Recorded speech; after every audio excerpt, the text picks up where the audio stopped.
Sekarang saya juga tidak mau disebut sebagai mualaf lagi, mantan kafir aja gitu ya.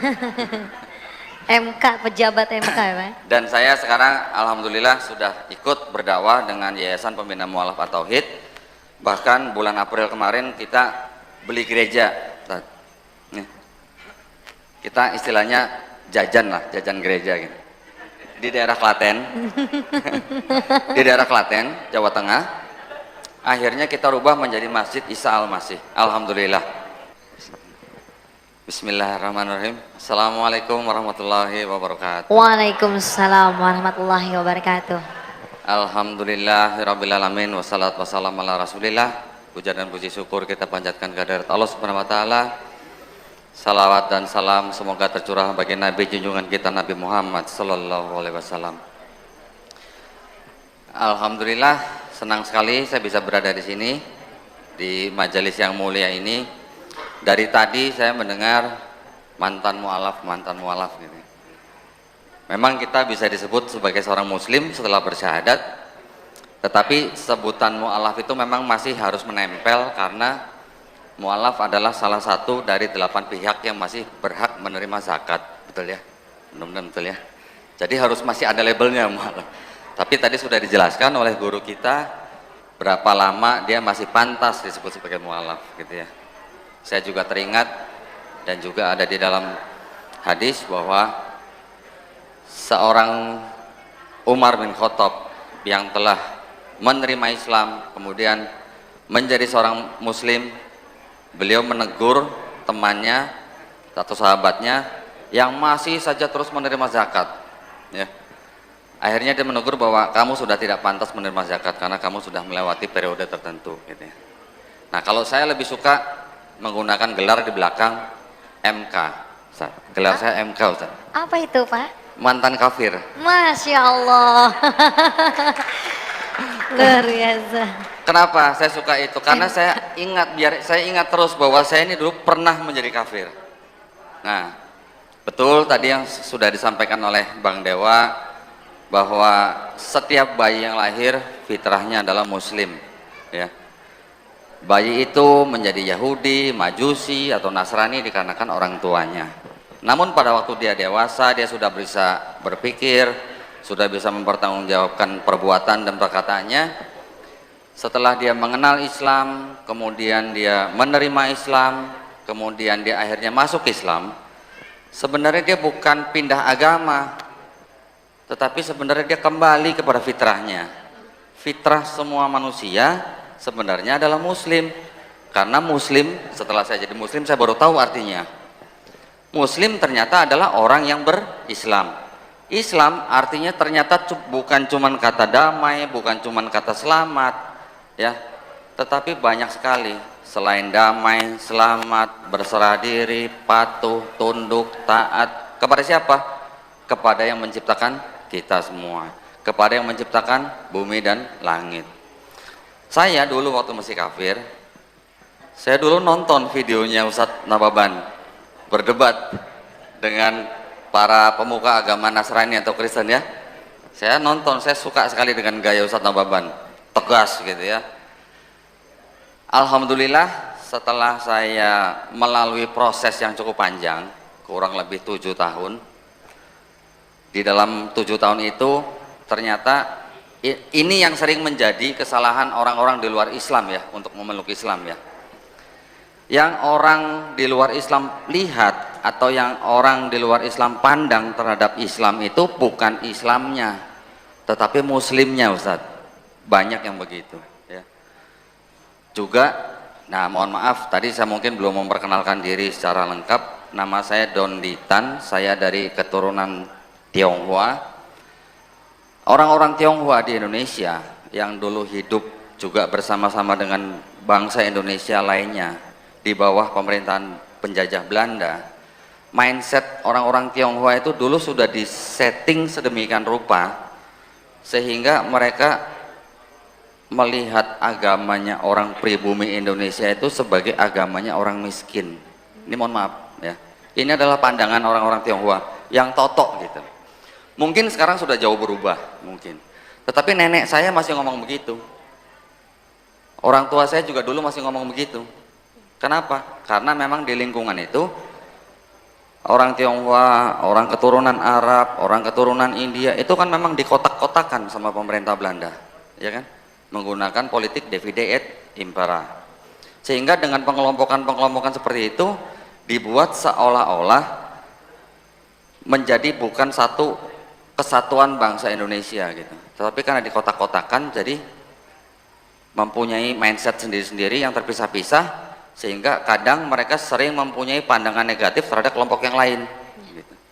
Itulah mengapa pada saat terjadi kerusuhan ya, huru-hara yang dulu kita ingat tahun 98, kelompok tertentu mengincar kelompok yang lain karena mereka mempunyai mindset terhadap kelompok itu sebagai yang bukan sesama anak bangsa begitu. Ya, ini mohon maaf ya, ini memang kenyataannya begitu karena saya berasal dari keluarga Tionghoa. Tetapi lambat laun mudah-mudahan insya Allah sekarang sudah mulai berubah. Sehingga kalau dulu orang tua saya, nenek saya mengatakan bahwa Islam itu agamanya orang susah, Islam itu agamanya pengemis di jalan, Islam itu agamanya koruptor atau perampok, mereka lupa, nggak melihat mungkin di Brasil, mungkin di Argentina, mungkin di Filipina, yang ngemis di jalan, yang koruptor juga orang-orang Katolik atau orang Nasrani. Jadi Islam tidak bisa dilihat dari muslimnya, Islam harus dilihat dari ajarannya gitu ya. Nah, alhamdulillah dulu setelah saya akhirnya menerima Islam dengan ilmu-ilmu yang sebagian juga saya dapat dari Ustadz Nababan gitu ya, saya belajar ulang Bible saya ya. Saya sekarang tidak menyebut kitab sucinya orang Kristen itu sebagai Alkitab, karena Al-Quran kita juga disebut sebagai Alkitab. Kita sebut saja kitab sucinya orang Kristen atau Nasrani itu Bible ya. Bible itu dari kata biblos atau kumpulan kitab-kitab gitu. Saya pelajarin ulang, ternyata setelah saya pelajarin ulang saya baru tahu bahwa yang disebut Taurat, Zabur, Injil di dalam Quran itu ternyata bukan Bible saya. Dulu ya waktu saya mempelajari membandingkan Bible dengan Quran, ternyata Taurat, Zabur, Injil yang dimaksud di dalam Quran itu adalah wahyu-wahyu yang diturunkan Allah Subhanahu wa taala kepada nabi-nabi dan rasulnya. Perhatikan ini, untuk Bani Israel pada zaman itu dan tidak dijanjikan untuk dijaga. Betul ya Ustaz ya? Betul ya? Karena tidak dijanjikan untuk dijaga, makanya sampai sekarang kita tidak bisa lihat mana Taurat yang asli, mana Zabur yang asli, mana Injil yang asli. Dulu pemikiran saya, Injil itu adalah Bible itu yang diterima oleh Isa Al-Masih atau Yesus Kristus. Ternyata setelah saya pelajarin ulang Bible-nya, saya tidak berani mengatakan bahwa itu adalah Injil yang diterima oleh Nabi Isa Al-Masih. Karena apa? Karena ternyata gospel yang nulis siapa tidak tahu. Ditulis puluhan tahun setelah dianggap Yesus diangkat.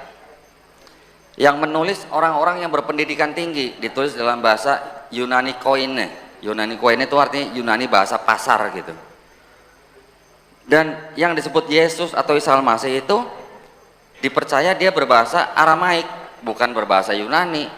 Bagaimana mungkin Yesus Kristus menulis gospel gitu. Sekarang saya tidak berani mengatakan yang di dalam Bible itu Matius, Markus, Lukas, Yohanes sebagai Injil ya. Bapak Ibu nih, kalau sering mendengar kata Injil terus kemudian dikonotasikan kepada Bible, tolong hati-hati, jaga akidah kita ya. Matius, Markus, Lukas yang di dalam Bible itu bukan Injilnya Nabi Isa Al-Masih. Kita sebut saja gospel ya. Gospel itu dari kata Godspell ya.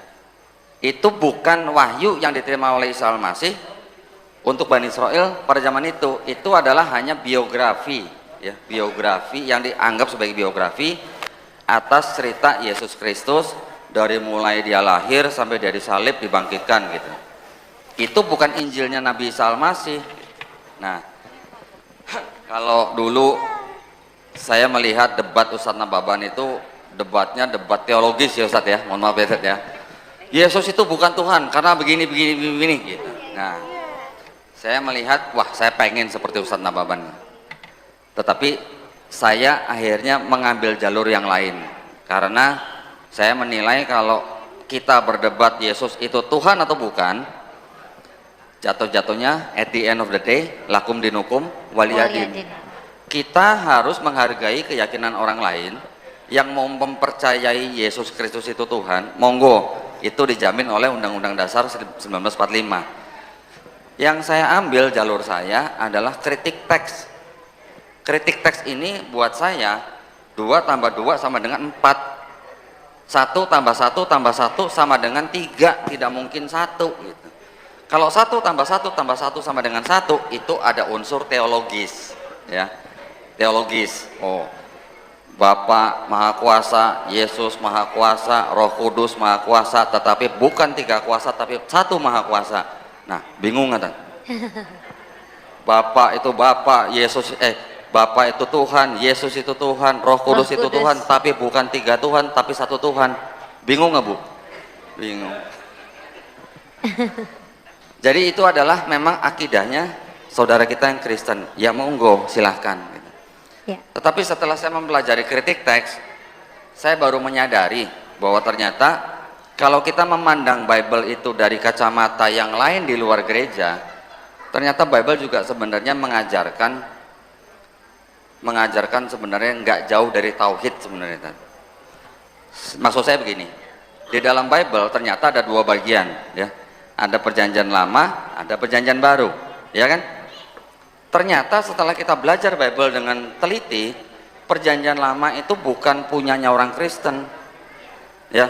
Perjanjian lama itu ternyata punya orang Yahudi, punya orang Yahudi yang berasal dari kitab yang disebut dengan kitab Tanakh singkatan Torah, Nevi'im, Ketuvim, kemudian diterjemahkan menjadi Septuaginta yang berbahasa Yunani, kemudian dikoreksi oleh bapak-bapak gereja, Origen, Lucian, Hesesius, kemudian baru dijadikan perjanjian lama.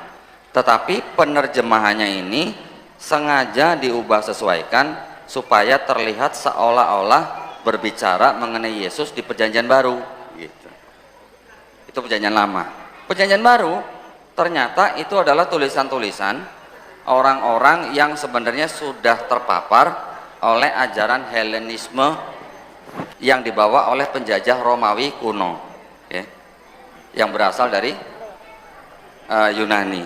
Jadi akhirnya bisa disimpulkan bahwa pemahaman daripada gereja untuk orang Kristen itu sebenarnya adalah pemahaman Helenisme. Tapi kalau kita melihat teliti pesan-pesan yang disampaikan oleh Yesus dalam Bible, ternyata juga masih ada unsur-unsur tauhidnya. Shema Israel, Adonai Eloheinu, Adonai Ehad. Di Islam kita mengenal Qul huwallahu ahad. Ehad, ahad. Ahad, ehad, sama sebenarnya. Tetapi oleh bapak-bapak gereja akhirnya dipahami sebagai Ehad itu esa tapi kesatuan gitu. Nah, dengan belajar seperti itu akhirnya saya makin jauh, saya mencari teks mana yang ini adalah bukti bahwa teks ini ajaran Helenisme, teks ini tidak asli, teks ini sisipan, teks ini tambahan, bahkan ada teks ini pinjaman, pinjam tapi nggak dibalik-balikin gitu. Ya. Akhirnya saya bisa membuktikan bahwa kitab suci Bible itu menurut saya waktu itu bukan kitab suci. Akhirnya saya mempelajari Quran, keaslian Quran, keotentikan Quran, ya, mukjizat di dalam Quran tadi sudah dijelaskan oleh Ustadz kita, ya, juga sudah ditambahkan oleh Ustadz Amri. Alhamdulillah saya akhirnya menyerah dan saya harus menerima Quran sebagai bukti bahwa itu adalah owner's manual book yang diturunkan oleh Allah Subhanahu wa taala yang menciptakan bumi dan langit dan manusia semuanya, seluruh makhluk, ya. Akhirnya saya bersyahadat tahun 2014. Alhamdulillah. Sekarang saya juga tidak mau disebut sebagai mualaf lagi, mantan kafir aja gitu. MK, pejabat MK ya Pak? Dan saya sekarang alhamdulillah sudah ikut berdakwah dengan Yayasan Pembina Mualaf At-Tauhid. Bahkan bulan April kemarin kita beli gereja. Kita istilahnya jajan lah, jajan gereja gitu. Di daerah Klaten. Di daerah Klaten, Jawa Tengah. akhirnya kita rubah menjadi Masjid Isa Al-Masih. Alhamdulillah. Ya. Itu kejadian-kejadian di Eropa dan Amerika yang gereja sudah kosong kemudian menjadi masjid tertular ke Indonesia. Kami mempelopori hal tersebut. Insya Allah juga tahun depan Muhammadiyah juga akan membeli gereja besar di Madrid, Spanyol. Insya Allah, mohon doanya. Alhamdulillah. Baik, itu saja yang bisa saya sampaikan. Mudah-mudahan menguatkan akidah kita sebagai umat Islam. Ya, wabillahi taufiq wal hidayah. Wassalamualaikum warahmatullahi wabarakatuh. Waalaikumsalam warahmatullahi wabarakatuh. Wah, ini luar biasa sekali ya Bapak Don Ditan.